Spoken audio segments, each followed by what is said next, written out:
Salve, salve rapaziada que acompanha o canal Papo de Goleiro, começando mais uma live do nosso Papo de Goleiro. Gente, eu quero pedir desculpa antes de qualquer coisa. Eu tenho usado muito boné nas minhas lives, enfim, porque eu não tô conseguindo cortar o cabelo e o negócio tá bravo aqui, ó. Dá uma olhada isso aqui, ó. Pois é, então eu tenho usado boné, tô avisando vocês aí, peço desculpas, eu sei que é um pouco chato, né? O cara tá apresentando aí uma live toda vez de boné, parece até um pouco de falta de respeito, mas não é não. Olha, a gente tem um bate-papo bacana hoje com o Barroca, que já está por aqui. Vamos falar de categoria de base, vamos falar de como chegar ao profissional, vamos falar de futebol feminino, vamos falar da forma de se treinar o futebol feminino e o futebol masculino. O cara que a gente vai conversar aqui é o Barroca, é um cara muito fera, manja bastante, espero que vocês gostem. Foi da seleção brasileira, enfim, creio que o assunto vai ser bacana. Tudo bem, e você? Tudo na paz, meu velho. Se essa situação complicada aí do coronavírus, cara, ó, dá uma olhada a situação que deixa a gente aqui, cara. Eu Pô, tava vendo você falar, tem que passar a máquina zero, como o pessoal tá falando aí já. eu tô sem máquina, cara. Não sei onde eu arrumo uma máquina dessa aí. Tá complicado, tá complicado. Enfim. Como é que você tá? Tá tudo bem por aí, cara?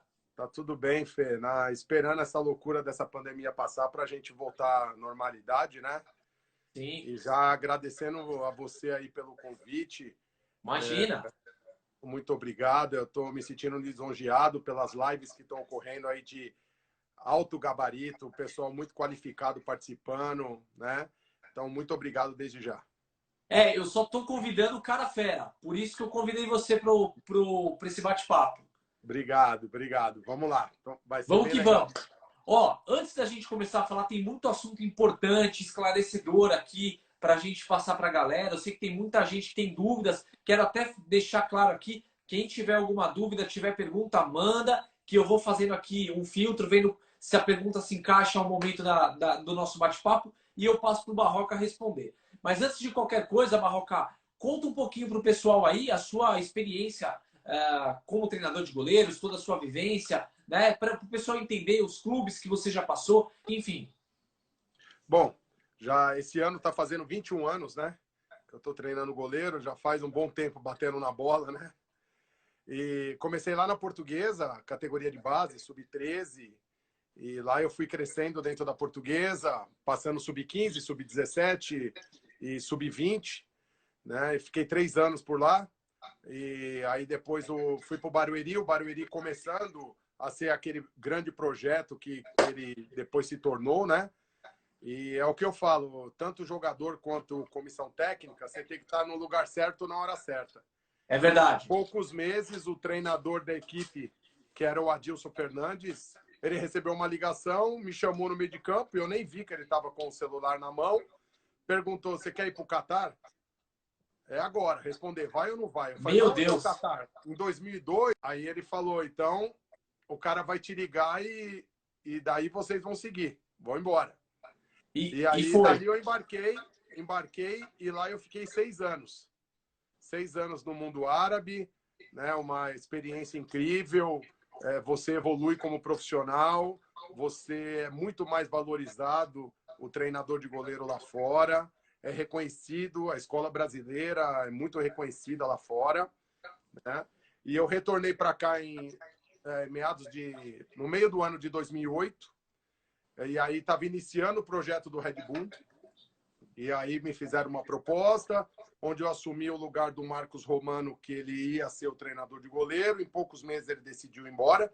Então, praticamente, eu comecei do zero. Eu implantei todo o processo de formação de goleiro lá, porque ainda estava começando tudo do zero, né? Começou com o profissional para depois entrar as categorias de base.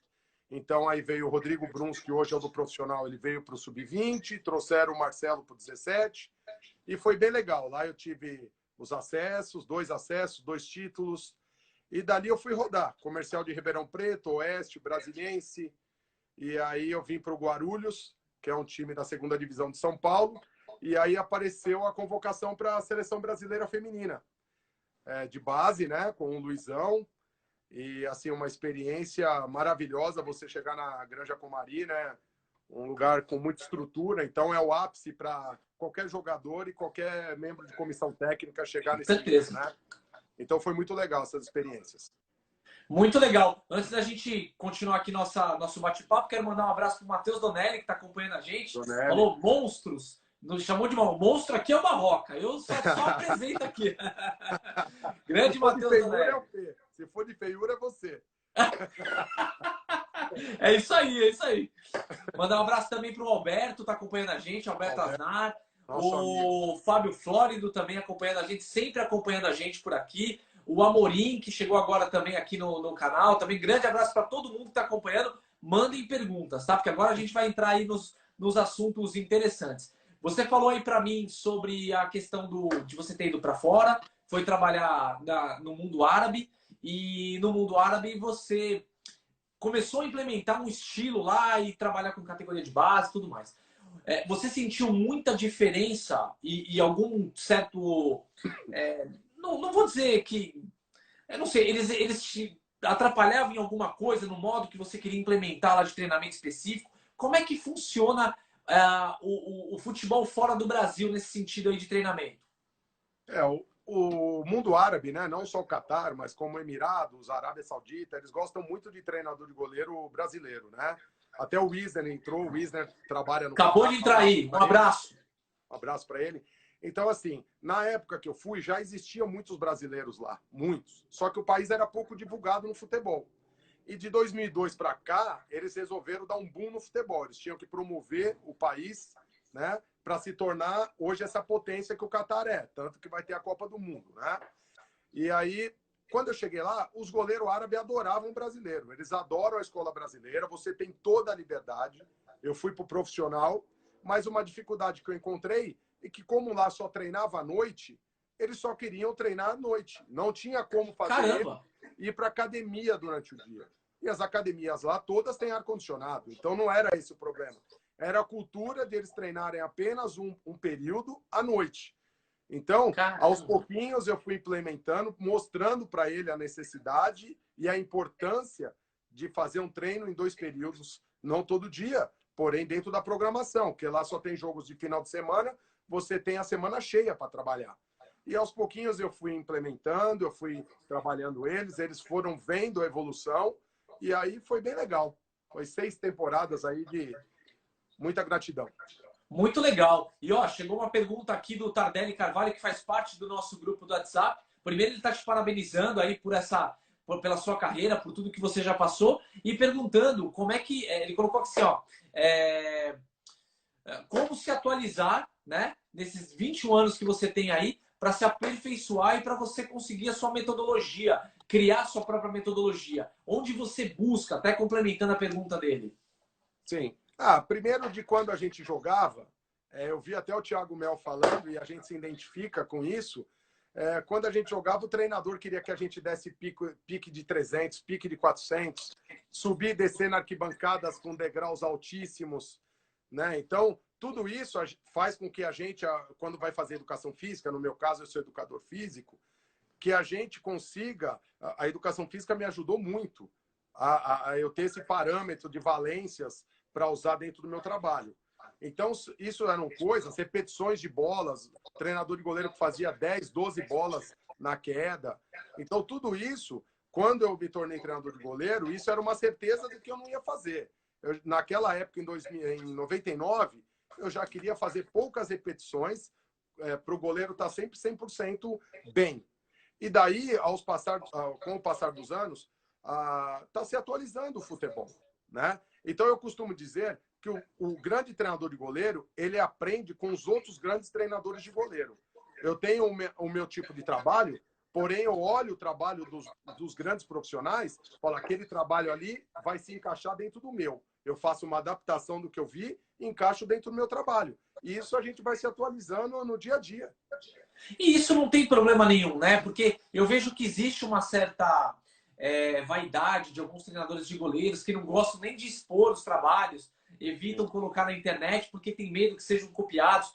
Mas o que talvez eles não entendam é que ser copiado não é ruim para o meio do futebol. Isso é bom para o futebol. O que pode fazer, de repente, que eu acho que a maioria faz, é falar, olha, isso aqui é um trabalho que eu vi de tal professor, a gente está adaptando ao nosso trabalho. Não tem problema nenhum, né? Quem ganha é o futebol, né?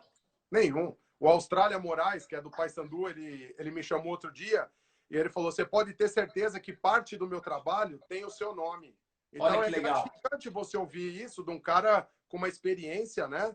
Então eu costumo dizer, Fê, que o treinador de goleiro que ajuda o outro gera gratidão e não competição. É isso aí. Então, às vezes, o treinador de goleiro top não quer levar um outro de grande qualidade, achando que ele vai atropelar, que ele vai atrapalhar o trabalho dele, e às vezes pode agregar muito para a evolução do clube. Cara, olha, eu vou falar que isso não é só no mundo aí dos treinadores de goleiros, não, viu?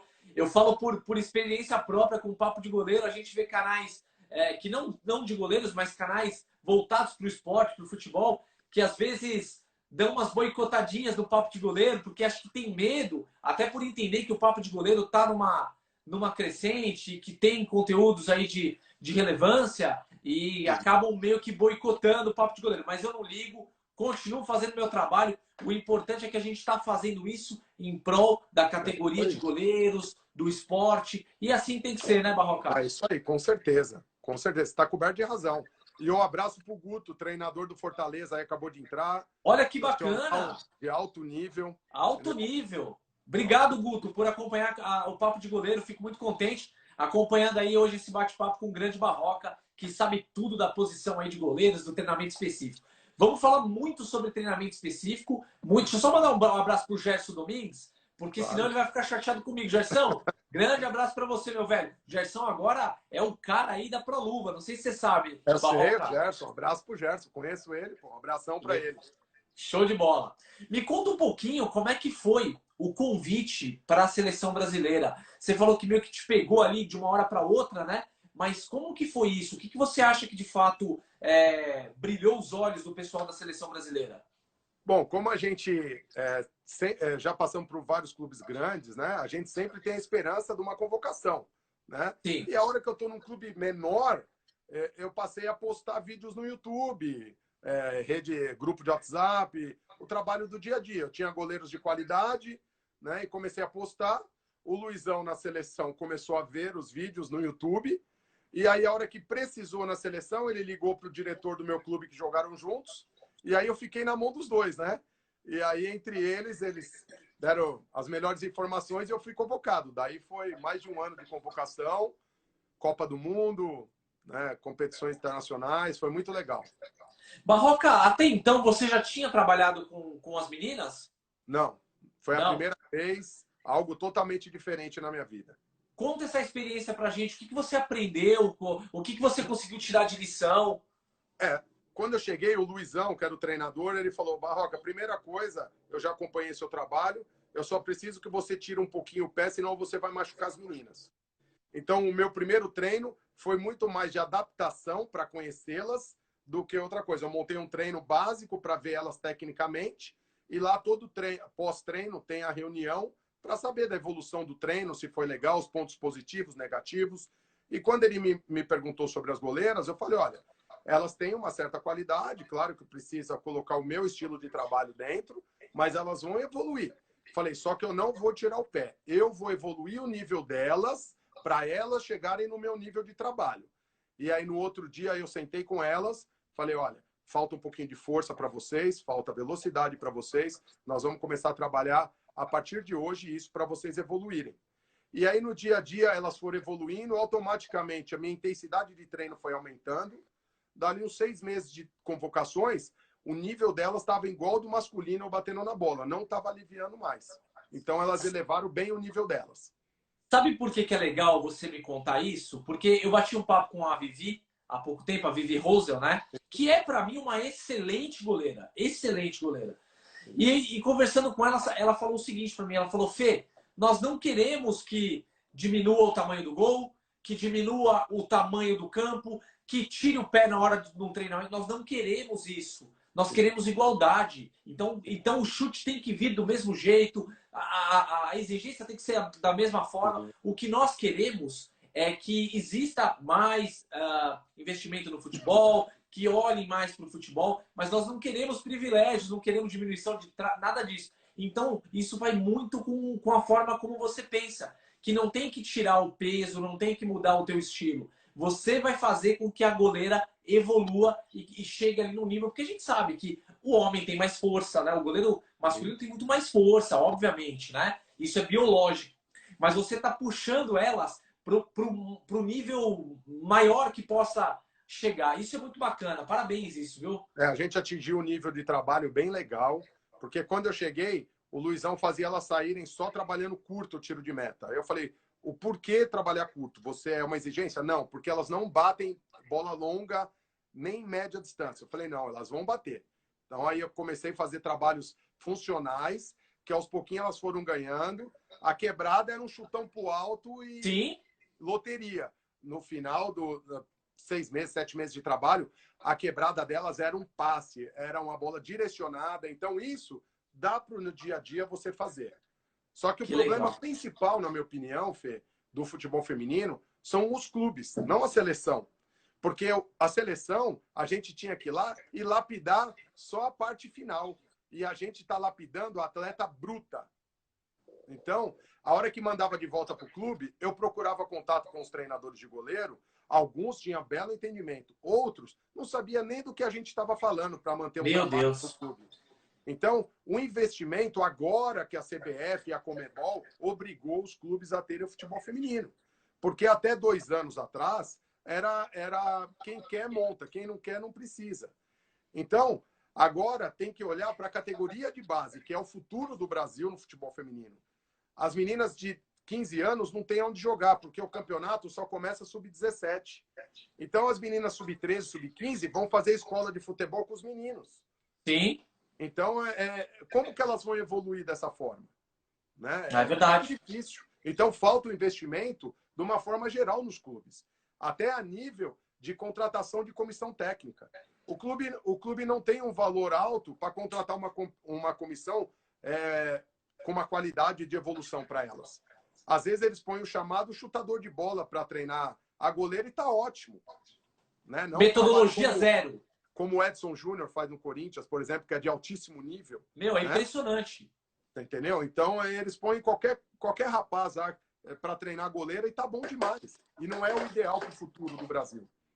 Não é à toa, você falou do Edson Júnior, não é à toa que as meninas do Corinthians estão todas na seleção. Tainá, a Lelê, são goleiras. E assim, eu tive o prazer de treinar com elas e eu passei vergonha, cara. Falei, vou treinar do lado dessas, as minas estão voando. Até que eu ainda fui bem, dá para quebrar o galho. Mas elas estão voando. Mas é um trabalho muito bem feito, planejado, um trabalho em conjunto com o treinador, né? Com o treinador do time. Então, o Edson procura fazer o que você também já faz há muito tempo, que é trabalhar as meninas dentro do esquema tático do time, né? A evolução delas no esquema de jogo, enfim. Então isso é bacana, quando a gente vê esse tipo de trabalho é bacana, mas tem o que você falou, tem clube que nem sabe, bota o cara que nem sabe o que é isso, metodologia é zero, e é ruim isso, né? É muito ruim. Uma coisa que eu te perguntar, sabe o que é, Barroca? No futebol masculino já existe uma exigência hoje para os treinadores daquela licença da CBF, né? Para o futebol feminino, existe esse tipo de licença também? Eu esqueci de perguntar isso para o Thiago Mel, que é professor lá da CBF. A licença é a mesma, para o masculino e o feminino. Você vai fazer tem desde a C, né? C, a B, a A e a Pro, né?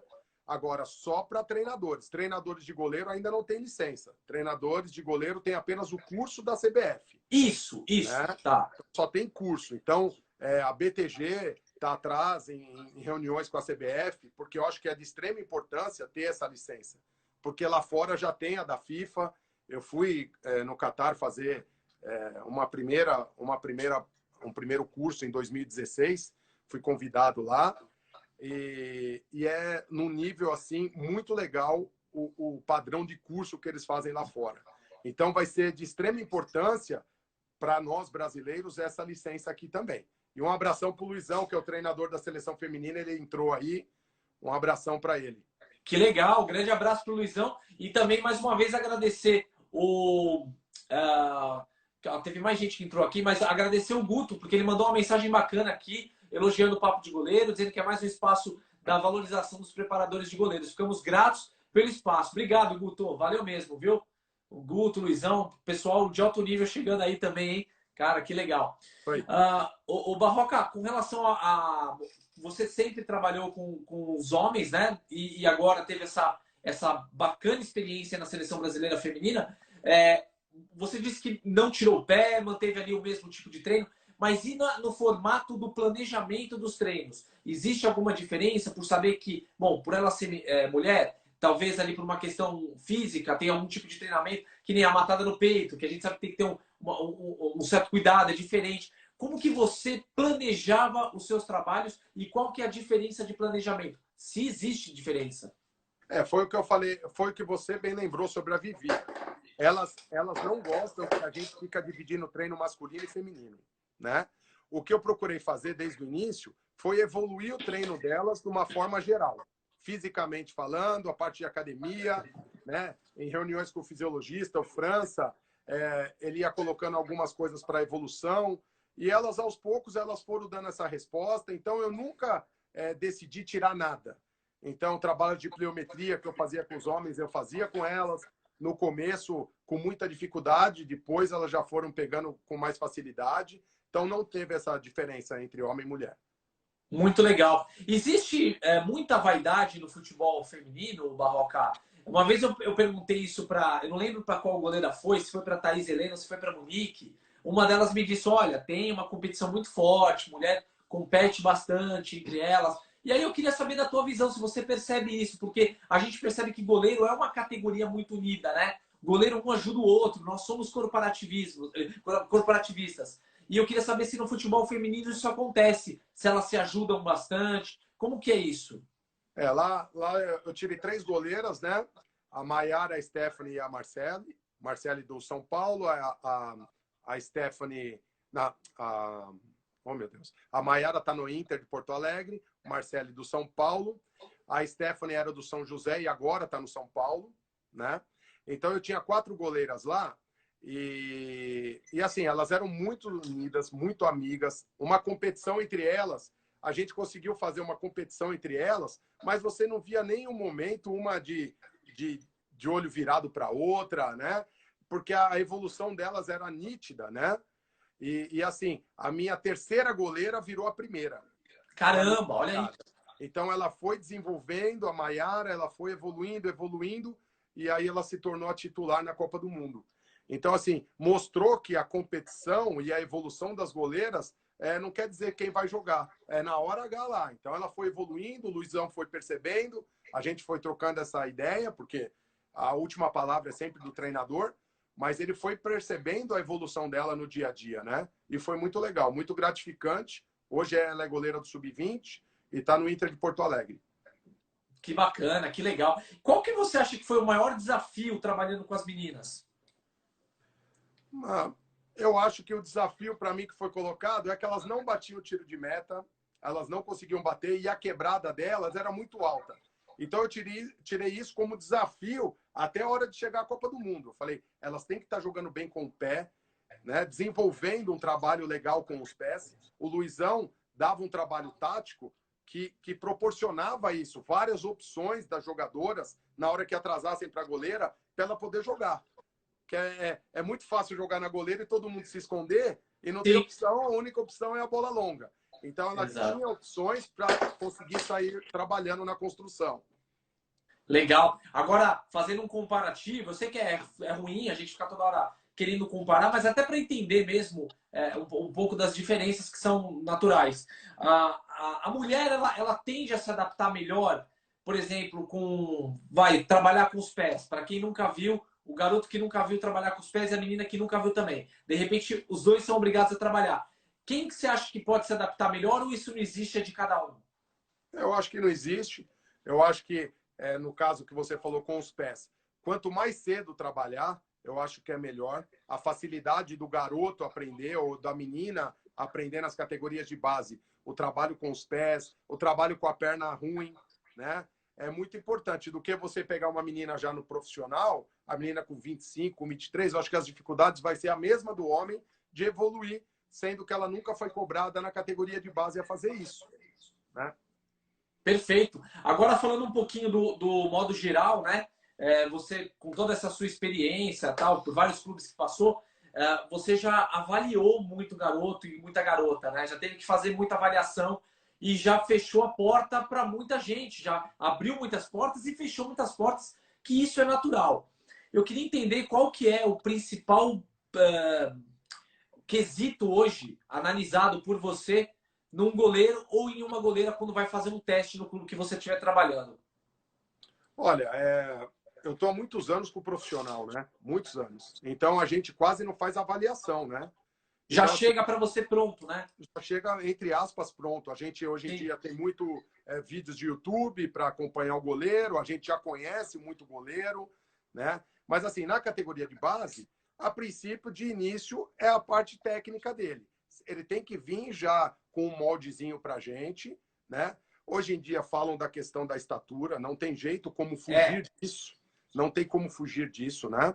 Então, assim, a evolução da técnica dele vai ser de responsabilidade dos treinadores de goleiro da categoria de base. Isso daí depende do clube que tem um processo já de formação na categoria de base. Isso daí é muito importante.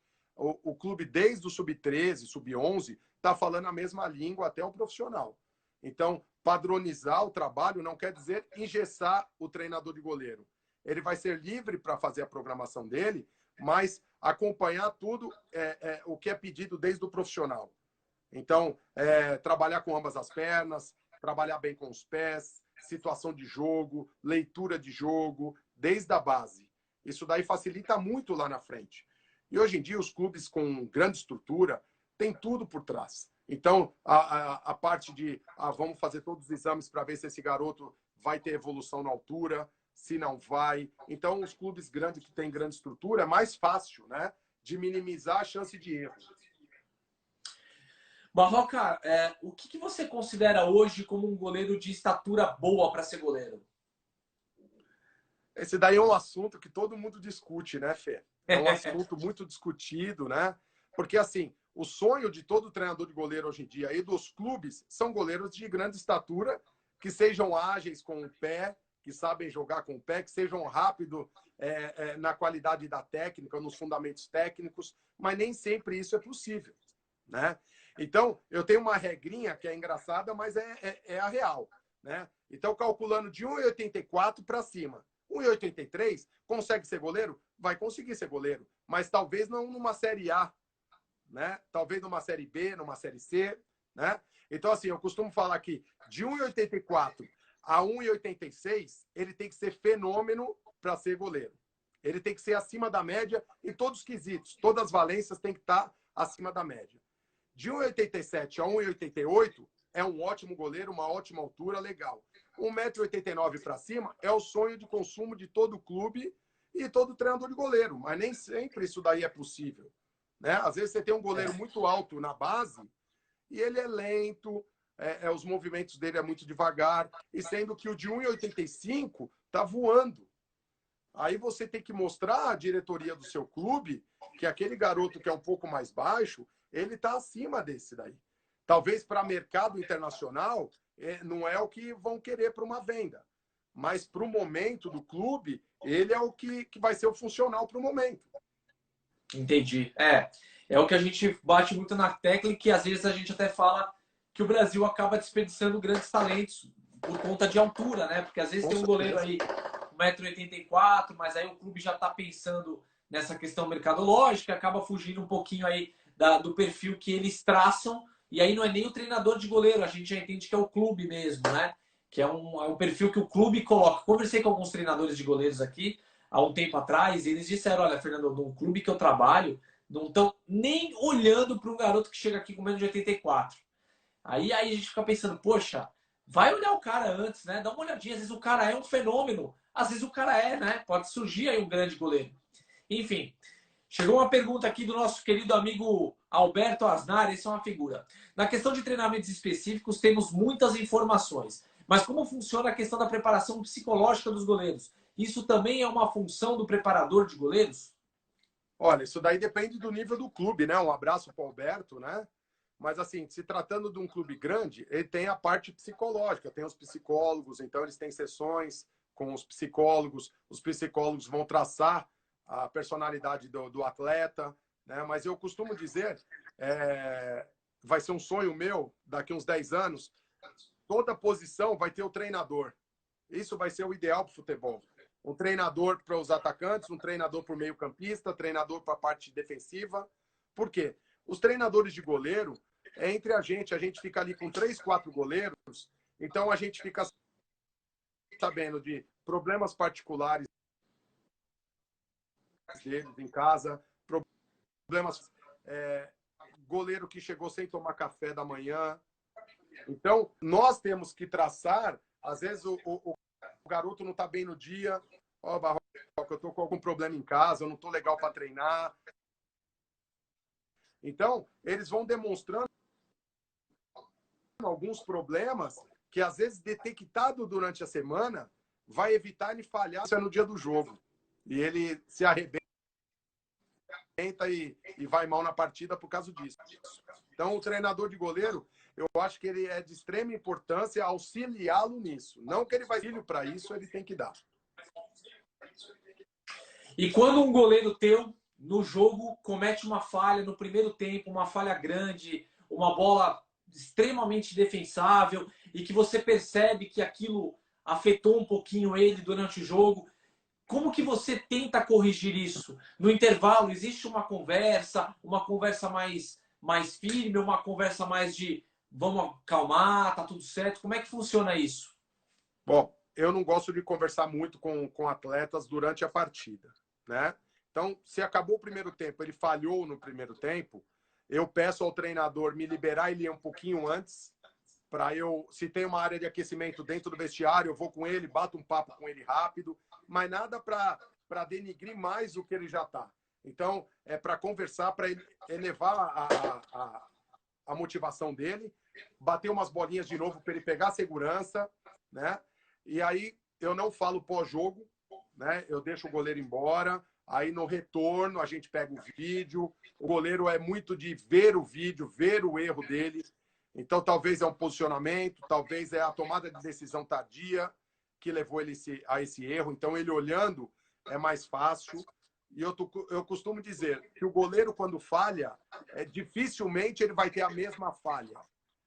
Porque ele vai ter muita atenção quando vier essa bola que ele errou. Entendeu? Perfeito, cara, muito legal. E como é que funciona o trabalho? Eu não sei como é que tá no Guarulhos, mas vocês têm o trabalho aí de análise de desempenho? Tem alguém que fica só com isso? Ou é uma função que você também pegou para você aí? Depende. Quando é próximo dos campeonatos, aí às vezes é contratado, né, um freelancer, um analista, e aí a gente, né, em paralelo, a gente vai trabalhando, né? Mas quando não tem, nós vamos trabalhando em conjunto com o treinador. Então, às vezes, tem que passar alguma coisa do setor defensivo, que a gente olha, né, até para ajudar, porque a gente, querendo ou não, é um assistente também, né? Sim, Porque às sim. vezes o treinador ele não consegue ver tudo, então a gente passa alguma informação importante ao treinador, né?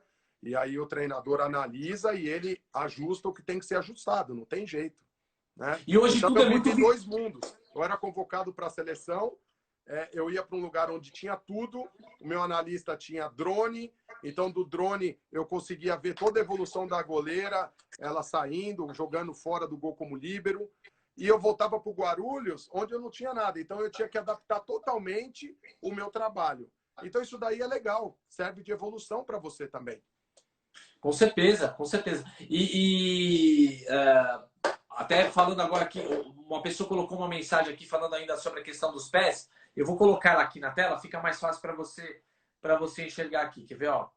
E eu até concordo de certa forma. O Eduardo Silva, Barroca, a questão de o goleiro jogar com os pés não é uma falha na base, pois a regra já tem 30 anos. Há 30 anos cortaram aquela história de recuar a bola e daí o futebol começou a mudar. E parece que lá fora pegaram muito mais rápido do que aqui dentro isso. O Brasil começou agora, de fato, jogar com os pés aqui o goleiro, introduzir o goleiro no esquema. Você concorda com o que o Eduardo diz aí? Um abraço para o Eduardo, eu conheço ele também, um abração para ele. Bom, a regra já tem 30 anos, mais ou menos, que mudou, que não pode mais recuar para o goleiro pegar com a mão. Mas, em momento algum, o goleiro jogava... em 2005, o Barcelona foi treinar lá no Catar, e aí o sheik do meu time, eu pedi para acompanhar o trabalho do Barcelona, né? E era o Valdés, né? E aí eu fui acompanhá-lo e vi que o Valdés trabalhava fora do gol o tempo todo, né? E eu fui questionar o treinador, chamava Franz Roeck, um polonês, Aí eu perguntei e ele falou, olha, a tendência do futebol vai ser essa agora. As linhas são compactadas, então elas vão jogar todas compactadas. Se a hora que a última linha subir e o goleiro ficar distante, vai ficar uma lacuna muito grande da linha defensiva até o goleiro. Então, uma bola entre linhas, ele não vai conseguir chegar. Então, por isso que o goleiro tem que estar lá em cima para também estar próximo. Só que antes disso daí, a gente não via. Prova disso que eu vou falar para o Eduardo, na Copa de 2002, quando passou na TV, o Marcos batendo tiro de meta, o Galvão Bueno falou, mas por que o Marcos está batendo tiro de meta na final? Até agora foi o Edmilson. Então, hoje, a gente olhando para isso, é quase impossível de se pensar um zagueiro batendo tiro de meta. Sim. Então, antigamente, a construção se dava a partir dos zagueiros, não do goleiro. Então, o goleiro apenas cobrava o tiro de meta, ficava próximo da linha e acabou o trabalho dele. E pronto. Com a evolução do tempo, a construção se dá a partir do goleiro. Perfeito. Ó, só para a gente fechar aquele assunto lá de estatura, o Fábio Flórido, ele colocou aqui, ó, hoje no Sub-20 do Santos, chega sempre os goleiros de estatura alta. Não chegam outros goleiros de estatura mediana. Já está pré-estabelecido pelo clube. Então, aquilo que a gente estava falando, os clubes já traçam o perfil e já não olham mais. O que, no meu modo de vista, é uma coisa errada. Mas, enfim, é só um ponto de vista meu aqui. Mas foi só para a gente fechar esse assunto aí. Agora que a gente vai falar, o Barroca, é outra polêmica, tá? E que eu tenho conversado com todos os treinadores que estão passando por aqui, com os goleiros, falei com o Praz, com o Deola, com o Sidão, enfim, que é a questão dos goleiros não estarem mais saindo do gol. Quer dizer, saem do gol, mas saem pouco.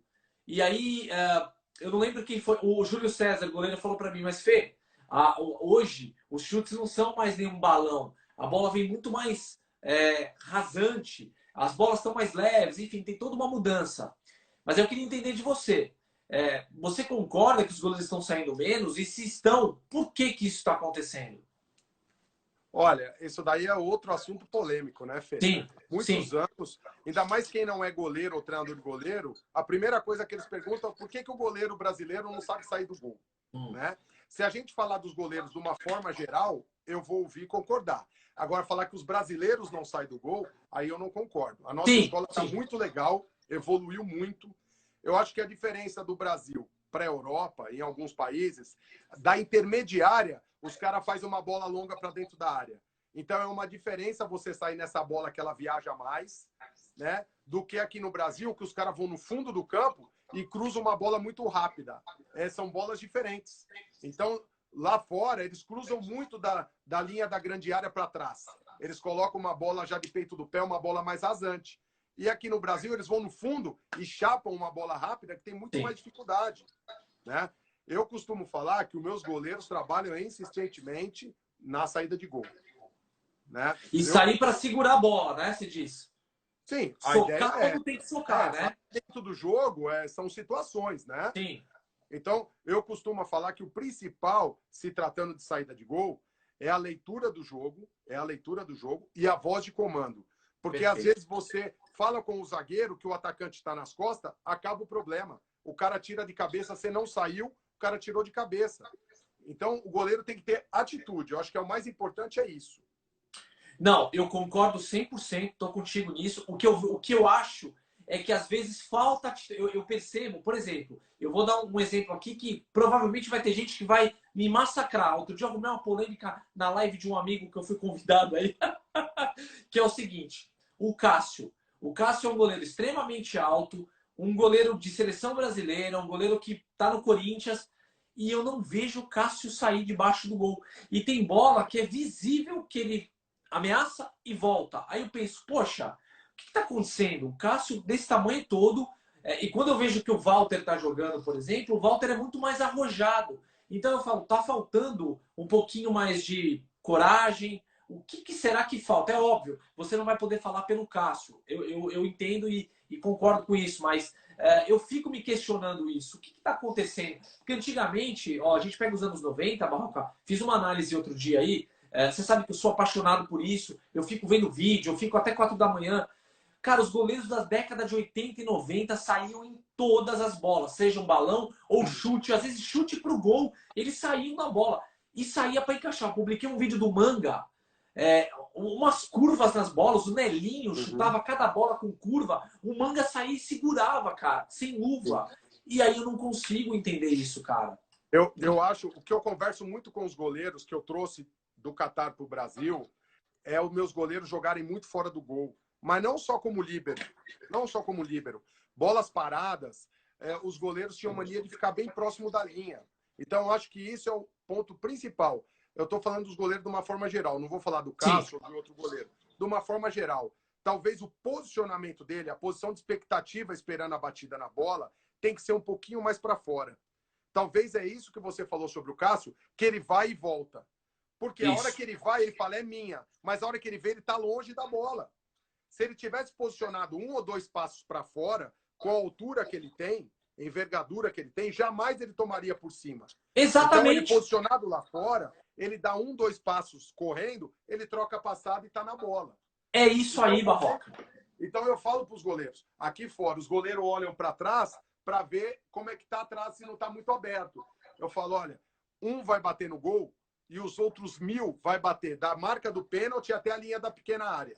Então, você tem que estar preparado para aquele local você tá ali. E você, se ficar lá dentro do gol, você vai estar longe. Você nunca vai nessa bola.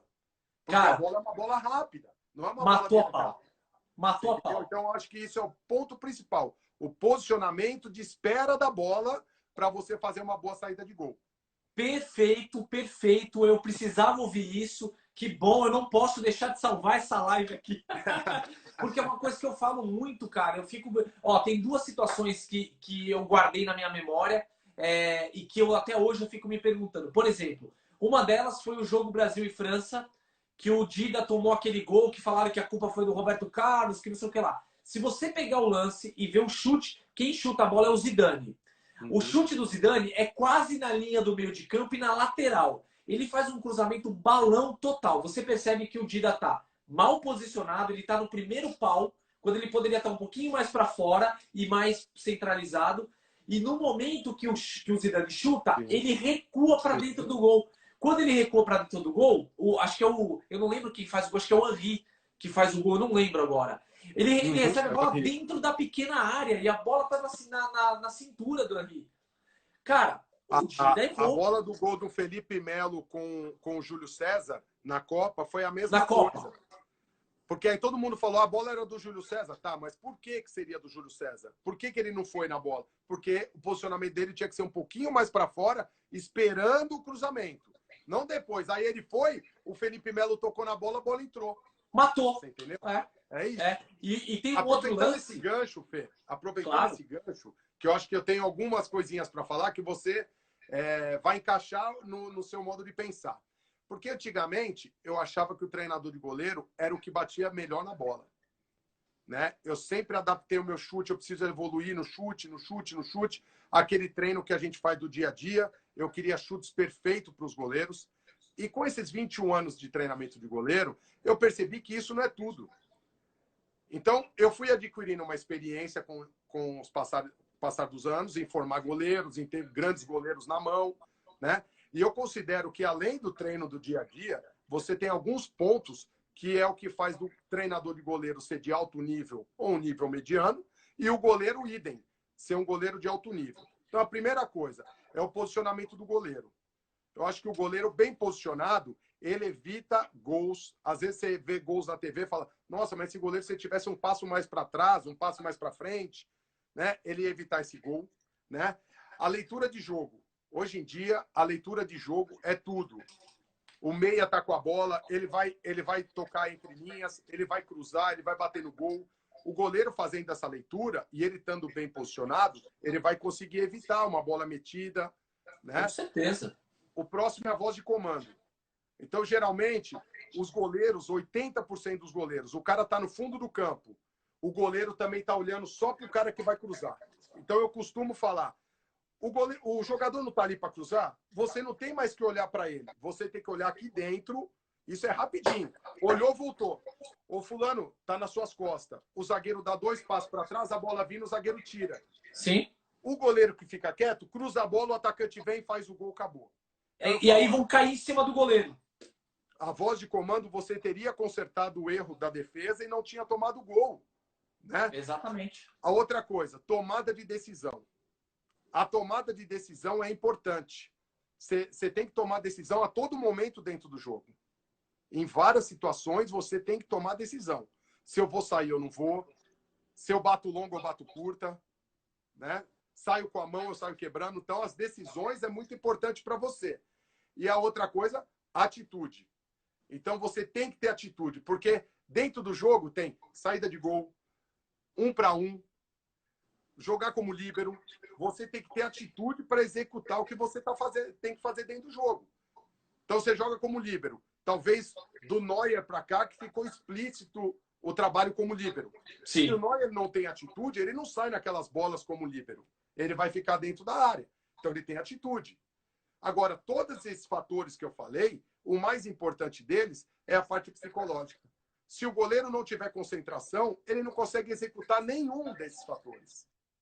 Então, é muito importante, eu gostei do Thiago Mel falando, que o trabalho, não adianta começar 1 hora antes do treino e depois o treinador ir lá com o roupeiro bater um papo. Então, acabou. O treinador de goleiro, ele é o assistente dentro da comissão. Então, ele tem que ficar próximo do gol, e a gente tem 3, 4 goleiros, nas trocas dos goleiros, você vai batendo papo e colocando para eles. Ó, você ficou muito dentro do gol nessa bola, mais fora do gol, e você vai ajustando eles. Eu acho que isso é o verdadeiro treinador de goleiro hoje em dia, é esse. Concordo pra caramba. Eu acho que a gente está bastante alinhado nisso. Quando você falou de tomada de decisão, na mesma hora já me veio aqui todos os trabalhos que a gente conhece, que a gente enxerga aí, que os treinadores fazem. Se trabalha tanto a questão da tomada de decisão, né? Hoje tem tanto trabalho cognitivo para você, para estimular a velocidade, para que você pense rápido. Então não dá mais para falar que mas é porque a gente treina só o técnico. Muito pelo contrário, né?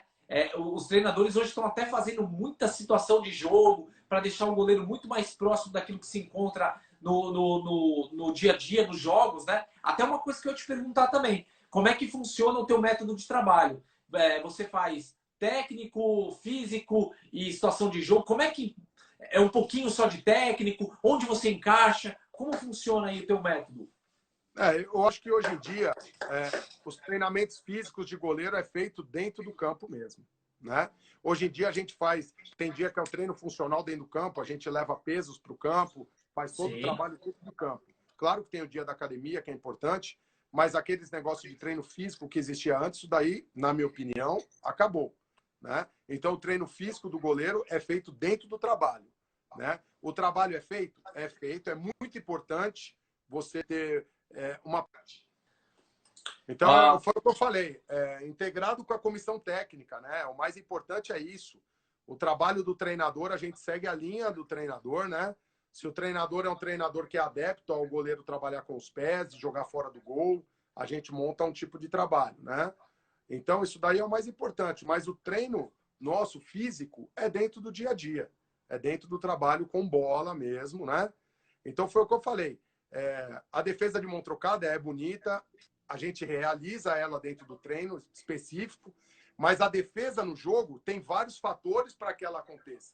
O goleiro mal posicionado, ele toma o gol e não faz a... Mas a gente está chegando também ao nosso final. Eu vou te fazer mais uma pergunta aqui. E, na verdade, 2 perguntas, tá? Para a gente encerrar. Primeiro, legal, eu queria saber se você concorda que o Brasil continua sendo a escola mais técnica do mundo. Eu acho. Eu acho que a escola brasileira se não é a melhor, está entre as melhores do mundo. Nós evoluímos muito o nosso treino, os nossos treinadores de goleiro se atualizaram muito.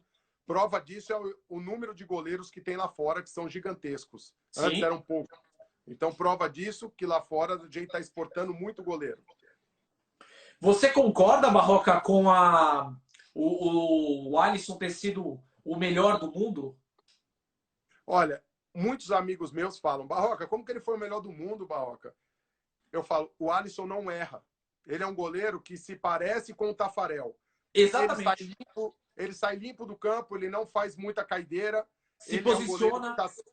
Está sempre bem posicionado. Ele faz a defesa difícil parecer fácil. né? Prova disso foi aquela falta do Messi na gaveta, que ele nem caiu, pegou. Se é outro goleiro, colocaria para escanteio fazendo uma mão trocada, né? Então ele ficou em pé e a defesa parecia fácil, só que era uma defesa dificílima. Deu 3 passadinhas laterais, chegou na bola. Sim, sim. E o Ederson também. O Ederson também é um goleiro muito completo, estilos diferentes de goleiros, né? Mas o Ederson também está de parabéns pelo trabalho realizado lá. Sabe o que é, Barroca? O brasileiro tem 2 problemas com relação ao goleiro. Primeiro, que ele gosta de valorizar a grama do outro, ou seja, gosta de falar dos goleiros estrangeiros. E segundo, que se o goleiro não faz uma defesa espalhafatosa, ele não é bom goleiro, sabe? Ainda mais quem não é goleiro, adora, os caras gostam de gritar na televisão, espalma não sei quem, quando o legal é você ver um goleiro fazer uma entrada na bola, segurar uma bola, sair numa bola bacana, trazer para o peito, olhar e fazer a reposição. Mas, enfim, gostam de espetáculo, né? Então, mas eu continuo achando que a nossa escola é a melhor. Concordo. Entendeu? E o goleiro não precisa dar show para ser o melhor goleiro. Basta ele ser funcional, executar o fundamento correto dentro da partida e simplifica a defesa, que fica ótimo. Exatamente. Deixa eu mandar um grande abraço aqui para 2 pessoas que estão acompanhando a gente, que também estão sempre nas nossas lives. Uma é o Sandro, que faz parte do nosso WhatsApp do Papo de Goleiro, e o outro é o Alencar. Grande Alencar está acompanhando a gente aí também. Fiz uma live com ele. Um abraço para o Alencar aí, pessoa nota 10 também. Ele é monstro. Alencar é monstro. Meu querido amigo, chegamos ao nosso final aqui. Quero te agradecer muito. Teria muita coisa para a gente falar, mas a gente está seguindo essa regrinha de 1 hora com todo mundo, para ser justo com todo mundo. Claro. Então, quero te agradecer muito. Obrigado. Foi um prazerzaço falar com você. Você é um cara apaixonado aí pela posição de goleiro. É gostoso porque eu também sou, então o assunto flui. É isso aí. Um abraço a todos. Obrigado mais uma vez pelo convite. Os amigos, ex-goleiros, goleiros atuais que estão todos olhando aí, né? E um grande abraço a você, Fê. Obrigado, meu amigo. Valeu. Tamo junto. A gente vai se falando aí, hein? Foi muito bacana. Barroca, porra, monstro, sabe tudo. Barroca, obrigado mais uma vez aí. A live foi monstra, né?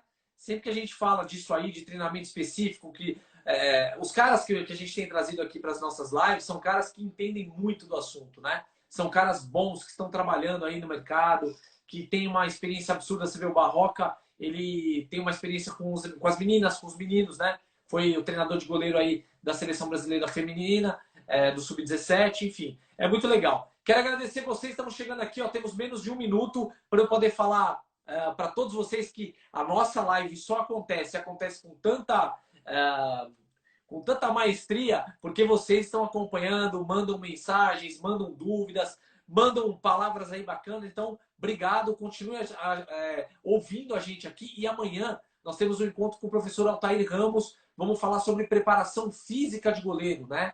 Como se trabalhar a preparação física, como se trabalhar nesse momento aí de coronavírus, enfim. Vai ser bem bacana, tá? O professor Altair Ramos trabalhou no Japão, no São Paulo, no Corinthians.